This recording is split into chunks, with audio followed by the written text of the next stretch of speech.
Thank you very much for the presentation. We're good to go. All right. Well, thank you, Clay, for volunteering to do this presentation. It's my pleasure to introduce you to the crowd here.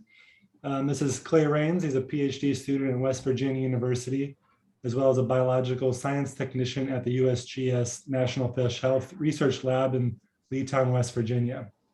He holds a bachelor's degree in biological and ecological sciences from Shepherd University and a master's degree in wildlife, fisheries, and aquaculture sciences from Mississippi State University. Prior to his time at West Virginia U and the USGS, he served as a fisheries biologist with the West Virginia DNR and some time with the Tennessee Aquarium Conservation Institute. So take it away, Clay. Thank you for the introduction, Nick. Thank you, everybody, for tuning in, and thanks for this opportunity. I'm really excited to talk to you guys about this kind of cutting-edge work we're doing on blotchy bass syndrome and kind of the future directions in which we're hoping to go shortly. So standing on the shoulders of giants and hopefully going a little bit further. So what is it we're talking about? Blotchy bass syndrome was first observed in largemouth bass in the Hudson River in like the 1980s.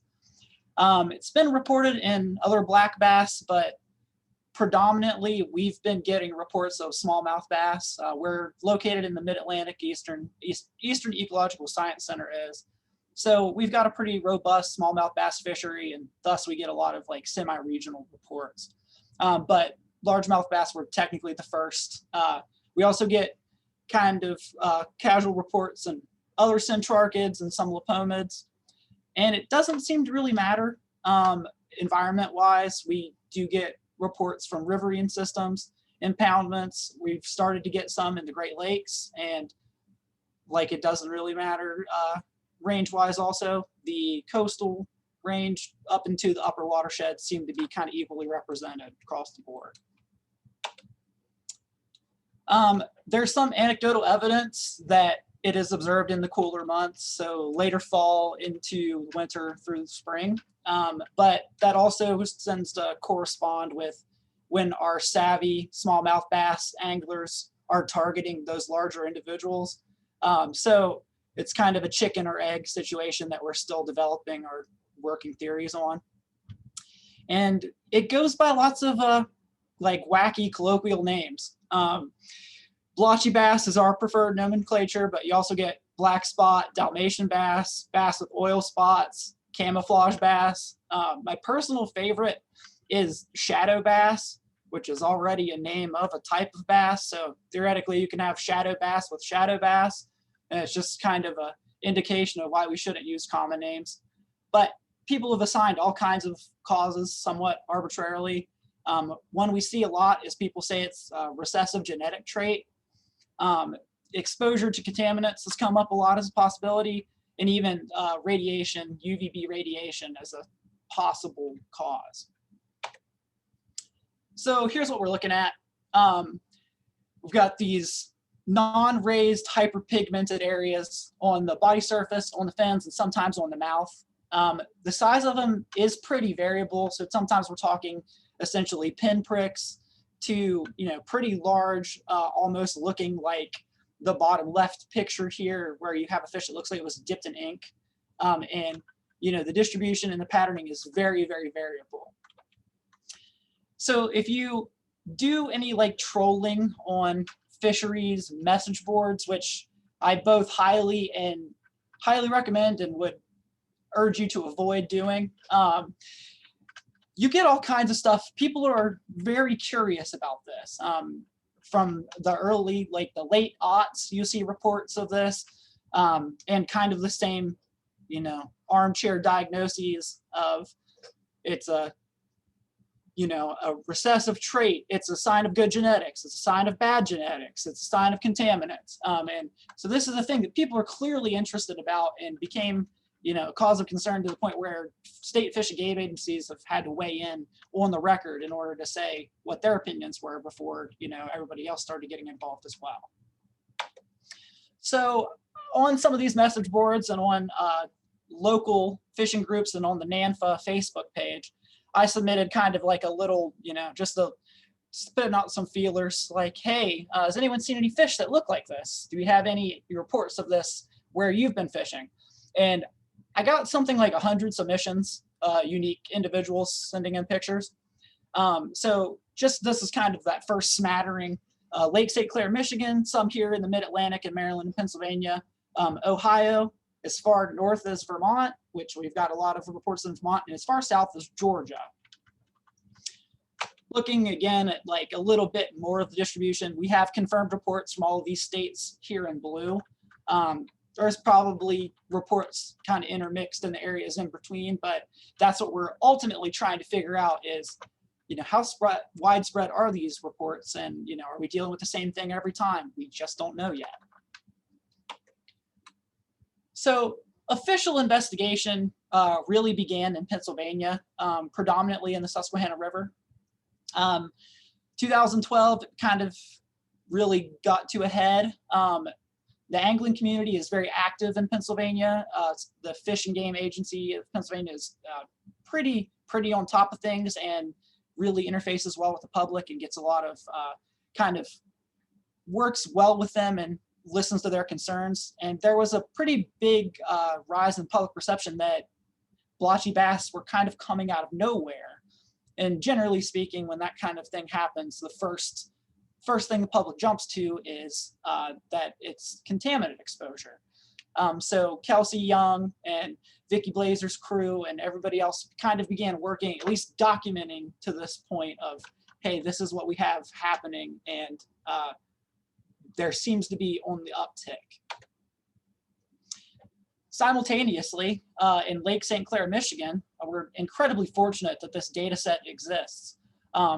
Biologists with the Michigan DNR began documenting like these blotchy melanistic, hyperpigmented melanistic lesions appearing on fish. And essentially they started to rise in 2008, and ever since they've documented less than 2% prevalence in all of their electrofishing and like trap netting sampling events. So they didn't know what it meant, but other than this is important and we should be at least taking note of this. So this is where we came in. Essentially just sent it through next-gen sequencing and de novo assembly pipeline. We started getting samples in from these concerned fish and game agencies, nucleic acid extraction. In our facility, we have access to a lot of Illumina MySeqs, so we predominantly use a Illumina MySeq Nextera workflow. After we get sequence data, we can use de novo assembly and CLC, and ultimately those contigs can be identified using, everybody knows the custom database stuff. So what we ended up with is two unique whole viral genomes. So what we thought was possibly one virus ended up actually having two separate ones. So the first is MDA1, Micropterus dolomyu Adomavirus 1. And then that's the one that's associated with these melanistic lesions. And you can kind of see a picture of some of the histo is we have a pronounced migration of melanocytes to the skin where the lesion is. There's also this other virus, MDA2, which is responsible, or at least associated with raised mucoid skin lesions, which are actually possibly of more concern to a lot of the biologists because there's a rising fear that these may possibly like ulcerate and become a secondary means of opportunistic bacterial infection and be contributing to fish kills in the mid-Atlantic, which we have seen documented for as long as I've been alive. So this is stuff that's currently being monitored. So the verdict is we have some Adomaviruses. Adomaviruses are pretty new to science, and not just fish science, but science in general. The term Adomavirus refers to the term, refers to the similarity to the other small DNA tumor viruses, so the adenoviruses, papilloma, and polyomaviruses. You'll probably recognize that a lot of these are associated with some pretty significant skin diseases. Some of them are lethal, or at least a pretty severe consequence, but a lot of them we don't really know. Structurally, they're circular double-stranded DNA genome, about 15,000 base pairs. And they pretty much fall squarely in the middle of these polyoma papilloma groupings. Little closer look here. Both of our BAS Adomaviruses are alpha Adomaviruses, which unfortunately are the ones that have gotten a little less attention because on the top up there in the beta Adomaviruses, Japanese eel Adomavirus and marbled eel Adomavirus were both associated with pretty pronounced fish kills in aquaculture settings. And so, of course, the stuff that's lethal gets a lot more attention to things that are just cool. So after we have whole genomes, it becomes a whole lot easier to develop degenerate primers and go through PCR as a means of screening. Using EO1, the capsid protein, we were able to detect both of these individual viruses. Interestingly, MDA1, the blotchy BAS associated virus, is actually present in both forms of lesions, the hyperpigmented and the raised mucoid skin lesions, whereas the second virus that came exclusively from mucoid skin lesions. So that's just another thing of note and always makes it interesting when you are dealing with extra positives that you weren't necessarily expecting. Use of gene expression analysis and RNA scope targeting LO8 kind of showed some interesting stuff. LO8 expression was very, very high, but interestingly, it wasn't seen as much in the melanocytes themselves. So this is interesting for a couple of reasons. One, all the anglers have always said that this is a sign of good, healthy fish because it's always observed, these blotchy lesions are always observed in larger, like huge individuals that they want to be catching, or at least bigger than 12 inches. So there may be something to this because this is indicative of it being a host immune response. So we're talking about individuals that are robust enough to have a nice immune response. That's what is probably, or at least possibly could be happening. At least it's not evidence to the contrary. Now we're getting into stuff that's pretty recent. So we have active surveys happening in Lake St. Clair, Michigan. As I've said, mostly this has been reported in smallmouth bass. So we just screened a bunch of fish, but included among those was one largemouth bass with a blotchy lesion. Using MDA1 primers, I actually do have a faint band there in that largemouth bass sample. So luckily enough, I was able to use that sample, submit it to rolling circle amplification, and then whole genome sequencing.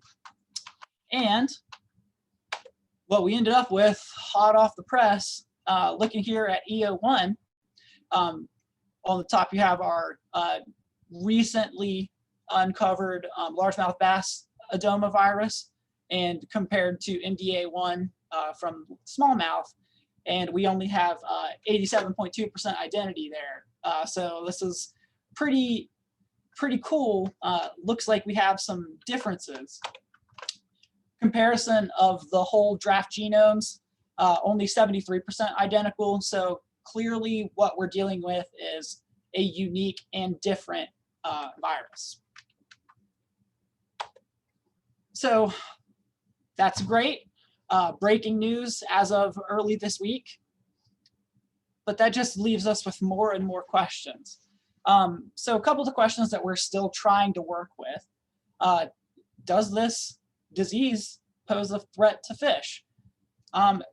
We don't know. Secondary infection seems to be a possibility, but these are the things that we're ultimately trying to investigate. Is the virus present in non-blotchy individuals? We've been really good at collecting the ones because people generally don't report healthy fish or send in skin sample tissue of healthy fish. So Does it affect different species? Evidence from this week certainly suggests yes. At least we have 2 species accounted for now, which is pretty interesting and just opens up the floodgates potentially. The influence of seasonal and temporal factors still an investigation because field work happens when field work happens. People are fishing whenever they're fishing, and we don't really have year-round surveillance of these kind of things yet.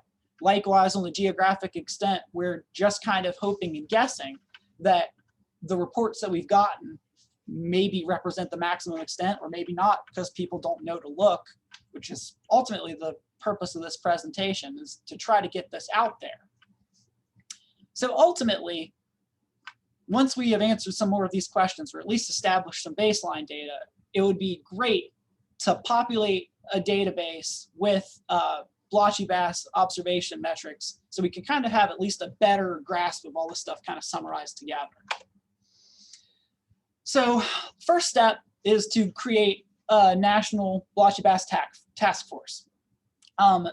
You'll recognize those blue states. All of those are states where the local state agencies are partner agencies. We have some that are, actively ready to send us data, but do not have a formalized agreement in place. So this is a great start, and hopefully with a bigger footprint and more advertisement, this will only continue to grow and we'll just have more boots on the ground. But we're also very fortunate to be partnered with lots of federal agencies. On the USGS side, we've got the Western Fish Health Lab, us in West Virginia, Eastern Ecological Science Center, as well as the Great Lakes Fisheries Center, Great Lakes Science Center in Michigan. Fish and Wildlife Service, Lamar Fish Health Lab is on board. And interestingly enough, we actually have the U.S. Forest Service Center for Bottomland Hardwood Research Station in Oxford, Mississippi on board participating and helping us with these efforts. So our footprint is growing. As we've kind of talked about, these are important fish. Largemouth bass and smallmouth bass in particular are a huge fishery.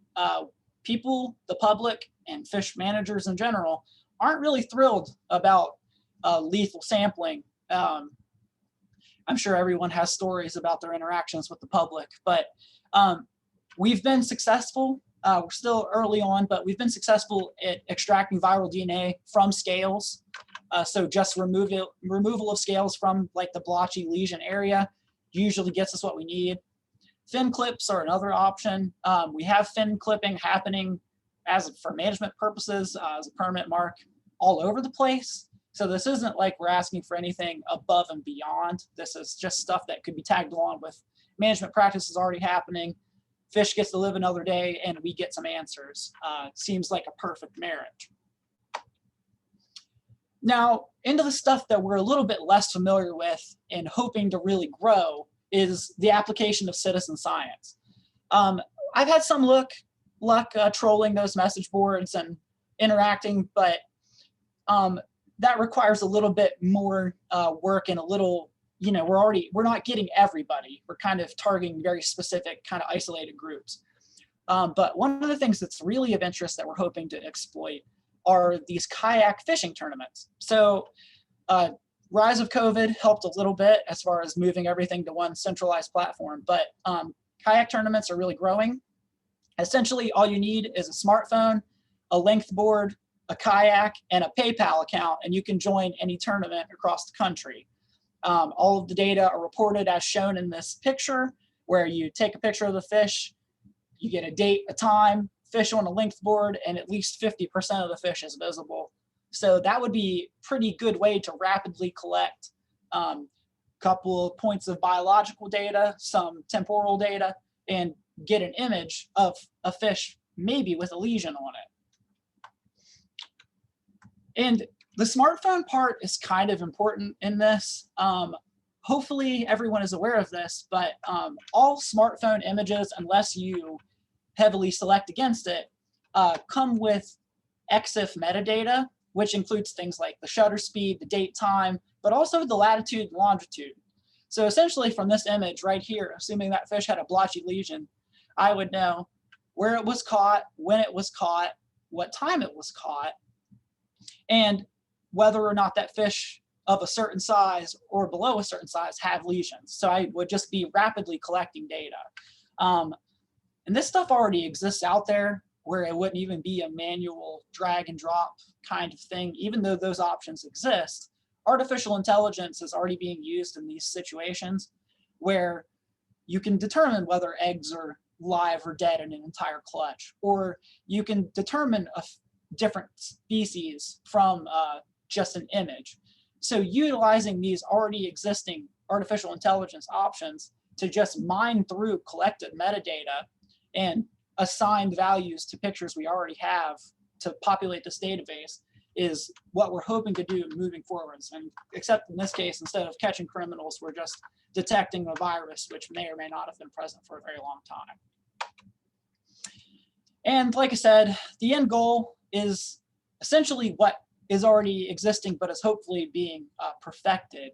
So there is plans for a new updated pathogen database, and hopefully this blotchy bass stuff will actually constitute a pretty significant portion of this. So just like Aquapathogen X and Whispers and the other options, it will essentially function exactly the same, except we'll be able to provide more real-time stuff and be able to give these individuals point to something and say, hey, this is where we'd like this stuff reported, and be able to do a lot of it ourselves, if not via artificial intelligence detection. So a couple of conclusions just to kind of reiterate. Blotchy bass syndrome is associated with at least 2 novel Adomaviruses, but we still have way more questions than we have answers.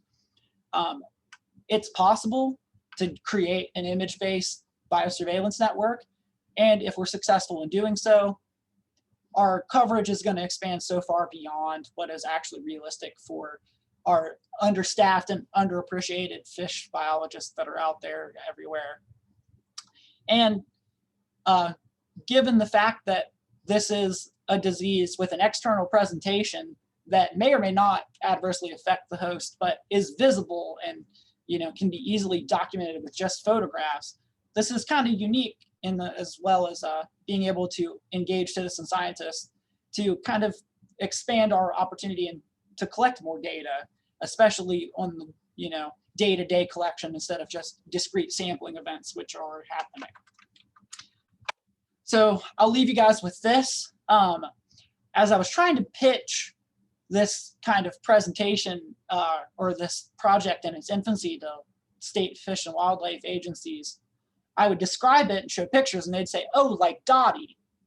And so for those of you who may be unfamiliar with Dottie, Dottie was at one point the biggest largemouth bass known. She would have been the world record. Unfortunately, she died before she was ever successfully angled. But the pictures of her all show what appears to be possibly a blotchy melanistic lesion right there on her operculum. So is it possible that the biggest largemouth bass, most famous fish in the world, was virus positive? The world may never know, but these are the kind of questions we're after. So that's all I have, and I guess I will take any questions. Awesome, thanks, Clay. Great presentation, very interesting stuff. I'm glad to see you guys are making some progress on it. Got a question here in the chat box from Tom Jones. He's curious if the virus has ever been reported in a hatchery reared bass. Not to my knowledge. As far as I know, we represent the extent of the whole genome stuff, and I don't believe we've had any sent to us. So, but I'll take tissue from anywhere. Well, you're right, asking the right crowd here. Jim Winton, I see you got a question. Yeah, thank you. Nice presentation, Clay. One of the problems that we're increasingly facing is that genome sequencing and virus discovery is outpacing our ability to actually run lab challenge experiments and answer the so what question or the Koch's postulates. How are you planning on doing some of that kind of work? Have you got disease-free bass that you could begin to use to look at these virus isolates and begin to look at them in more detail as far as their disease potential? That's a great question. At the moment, we're not 100% sure we have disease-free fish. We haven't really screened enough, quote, normal bass to know if this is a virus that's present in higher numbers than what we're currently observing. But that is the plan ultimately, is to try to figure out a way to introduce probably viral homogenates and see if that's a way that we can induce infection. We're not sure what the actual mechanisms are. It could be, for all we know, it could be angler transmitted. It could be slime coat to slime coat. It could be leeches. We're not really sure, but those are definitely on the docket. Like you said, this is about as hot off the press as it comes. We're about a week in on our third virus. So we're still trying to develop those ways to really figure out how and what we're dealing with. Yeah, well, this is a problem that Nick is not unfamiliar with either. Virus discovery is outpacing a lot of times our ability to do what we used to do slowly and with great amount of effort, is to do those lab challenges. And it'll be interesting to see what the actual pathology is, and are the black lesions directly linked to virus infection and sites of infection, or are they a kind of a secondary response somehow to the infection? So anyway, it's great work. Great. Tom, you had a question? Yes, Clay, really enjoyed your talk. Thank you. I'm sort of going off of what Dr. Winton asked. I wonder, have you all attempted virus isolation yet via tissue culture, just to sort of facilitate some of those downstream like fulfilling River's postulates and things? Right. We haven't yet, to my knowledge. We're not 100% concrete on what cell lines we even are hoping to use. So this is that's on the short list of things to do. It's kind of a limitation on time and people kind of point at this stage, but that's where things are. But yeah, that's absolutely the goal, is to hopefully be able to culture this in vitro. But that's what we got at the moment. It's pretty much the genomes and positive association, and that is it. Nothing causative yet. Yeah, very cool stuff. Just very briefly, I mean, just off the top of my head, maybe consider BF2, or I know La Crosse has a BF bluegill fin 4 cell line, so a nice centrarchid cell line that you might consider. But that's just winging it. So yeah, just one quick suggestion. Yeah, but awesome job. Thank you.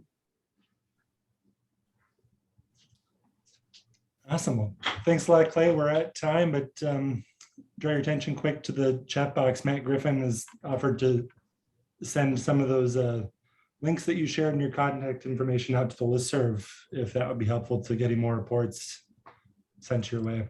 Yeah, that would be awesome.